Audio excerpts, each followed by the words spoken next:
Guys, so all I'm doing over here is I'm just playing with some starter code, and I believe I may have written some code here to get your assignment completed.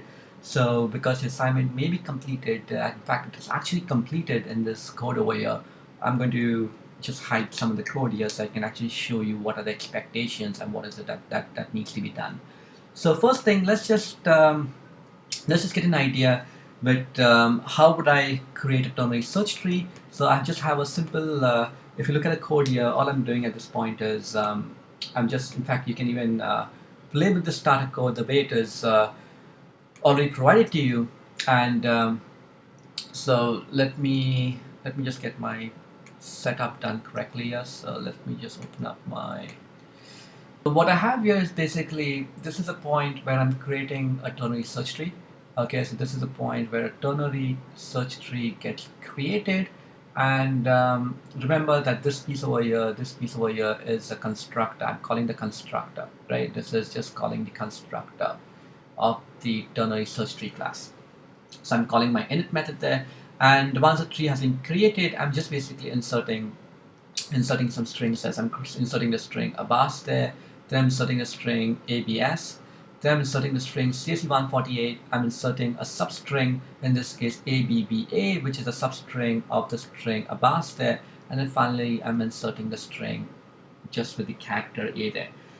After I've done this insertion here, I'm going to, after some point, I'm just going to call the method, collected sort, which is something collect sorted actually, which is something that you need to implement. You need to implement so that you can traverse your ternary search tree and get back every single string in that ternary search tree in a sorted order. Okay, so again, let's just get a picture here. At this point, your ternary search tree is empty. If it's empty and I insert something in this case, which is Abbas here, your tree should look like something of this kind here, right? I'm just going to have B there, and then I'm going to have a B, and then I'll have an A, and then finally I'm going to have an S here, right? That's a dollar sign, and then finally on the right. So this is what my tree would look like after ABBAS has been inserted. Once I insert in the string ABS, my tree at this point is going to look like something like this, right? Because I've got A, I've got B, and then I've got an S there which happens to be greater than B. So S comes onto the right of the second B there, and the center node of which is set to dollar. Then I have something called CSE148. So the insert CSE148 is this C, the very first character C there happens to be greater than A. So I'm going to have C and S, C, and then I'm going to have 1, then 48, 8, and then finally that's going to be my dollar sign there. Okay, so I have CSC 148 inserted in my tree as well. And then finally I've got some kind of string called ABBA there. So in this case A, B, B, A. And because this A over here is part of the substring, I'm finally going to have excuse me, I'm finally going to have something called, in this case, a dollar sign just inserted onto right now. So this would be basically my dollar sign. Okay, so that just tells me that I have a string in this case, A, B, B, A dollar sign. Remember, originally this was set to none, this was none, this was none, this was none, and then finally this is a dollar sign there. Okay, and then if I just have a string A by itself, so A is already part of the string, there, and actually, excuse me, this is, the dollar sign should be over here. There you go, this is better. Okay, so just let me just rephrase that ABBA again. So this string ABBA, the way it gets inserted into my ternary search tree is A is already there, B is already there, B is already there, A is already there, followed by I have a dollar sign representing. So if I look at the string ABBA, it technically means ABBA followed by a dollar sign there.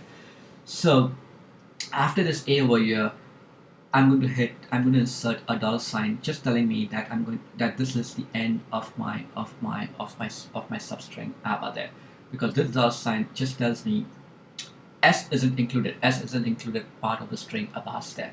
I'm just trying to get the substring ABBA. So a dollar sign gets inserted onto the left node of my S there. Okay, and then finally I have a string, just the letter A, because A is already part of the string. I go onto the center node, and now I have just A followed by a dollar. This is technically stored as A followed by a dollar there, which means I'm going to have an A, and then this none gets removed, and this becomes a dollar. Okay, so this is basically what my tree is going to look like, and I want to show you exactly how this tree gets shown, and let's just see that. So keep this picture in mind, and I'm going to show you the same picture that gets created as I work through your starter code. The put method is already part of your starter code. So this code over here, the put method is already given to you, and I'm just using that put method to show you how to create the ternary search tree.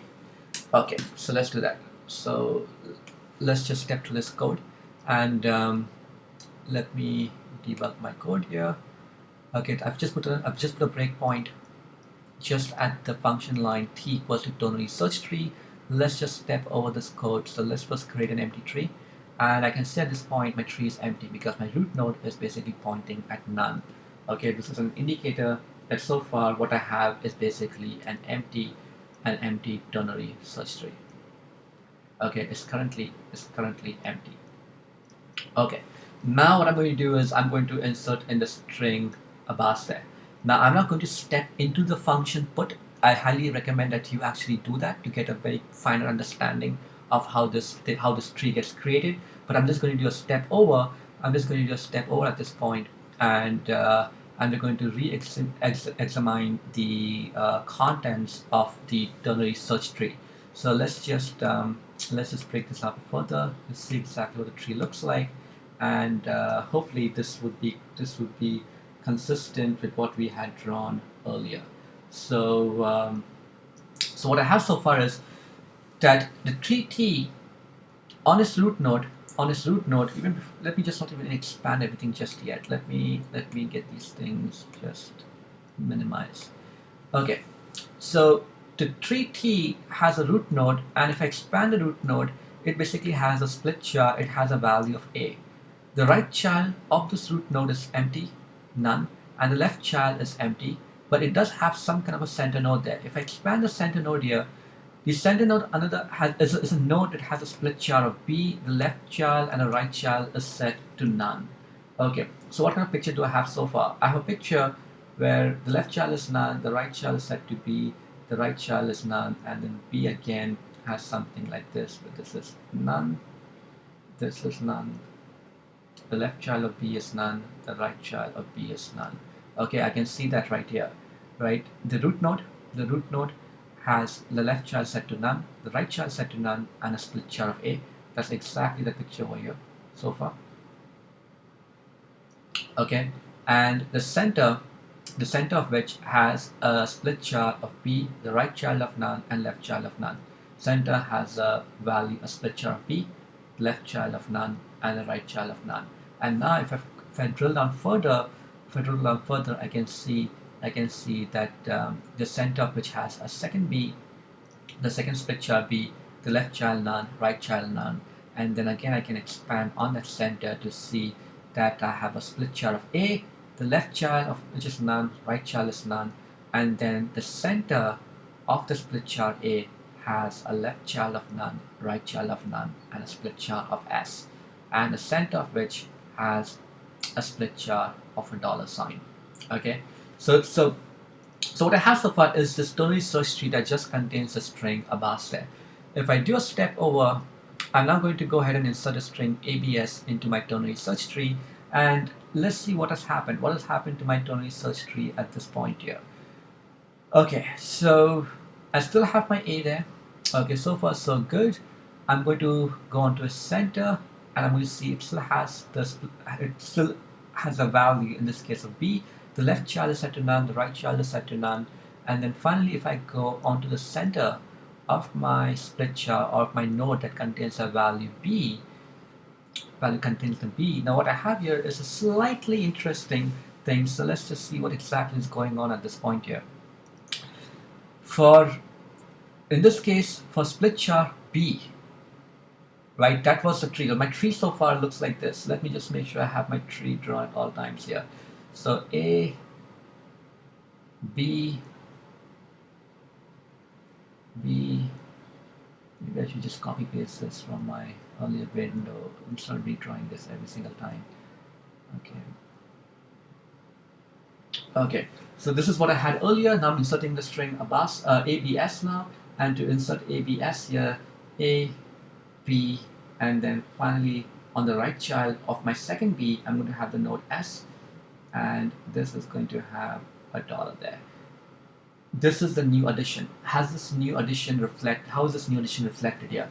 I can see that on the center that contains the split char B, I have in this case this piece over here, these arrows over here represents this arrow on the diagram. Likewise, the third center, let's see the third center maybe in green there. This piece in green here represents this B in the picture, which now has a value. This green over here has a value. It has a value of my split char, which is B. Okay, that's the value B there. And finally, the right child of this points at something else. The right child of this points at something else. I can see that it's pointing at something else there. It's not none. The left of which is none, but the right is pointing at something. This piece over here is set to none. Okay, this none is basically represented by this none over here.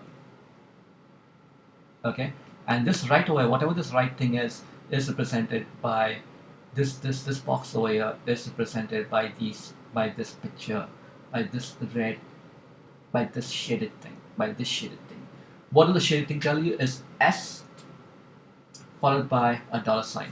So I'm just going to show you that exactly on the diagram or on my code here. So if I go inside the right here, I can see that it contains a split char of S, the center of which is just going to contain the dollar sign. Okay, so this is how my tree was changed when I inserted the string ABS. And likewise, if I just do one more step over to insert the string CSE148, my ternary search tree at this point is going to contain. I still have my split char A, but now the right child of which is going to contain the split char C. If I drill down further here, it's going to contain S. This is going to contain C, and then I'm going to have CSE148. Okay, and center of which contains basically none. So center of which contains the dollar sign. Okay, so what I've done so far is I've just shown you. I'm not going to step through the code for put and put because I'm kind of losing my diagram. Then I need to redraw that every single time. So you can do this. You can actually step over to the code and see how the tree gets changed when ABBA and A gets inserted into my ternary search tree. However, what I really want to show you here is that part of the assignment is asking you to implement t.collect sorted. And what this really does is, based on the strings that have been inserted into your ternary search tree, which is ABAS, ABS, CSE148, ABBA, and A, that function should return back to you a list of strings where all the strings have been sorted. So what is the sorted order of ABAS, ABS, CSE148, ABBA, and A? The string is going to, the list is going to look like A. Okay, that's my character by itself. After which I'm going to have, in this case, ABBA. Okay, and then I'm going to have, just going with the sorted order, I'm going to have ABAS there, ABBAS, and then I'm going to have ABS, and then I'm going to have CSE148. Remember, you cannot call the sort method. If you call the sort method anywhere in your implementation, you basically get a 0. Okay, so do not call the sort method. I want you to use the properties of the ternary search tree in implementing your collect sorted method. So let me just show you what the output should look like for this tree here. Okay, so if I do, let's just insert ABBA into the tree. Let's just also insert the string A there. And then finally, if I just go to my console there and see the output, I should get back everything in a sorted order. Okay, so in this case, my dollar also gets printed. This is fine. If you have a dollar printed as well, that's completely okay. Or if you just want to be true to the actual real string, you could also give me back A followed by ABBA followed by Abbas, ABS, and then CSE 148. That would be acceptable as well. So, anyways, I'm hoping this was useful, and this hopefully answers questions that you may be having regarding this first question of your assignment. And anyways, good luck.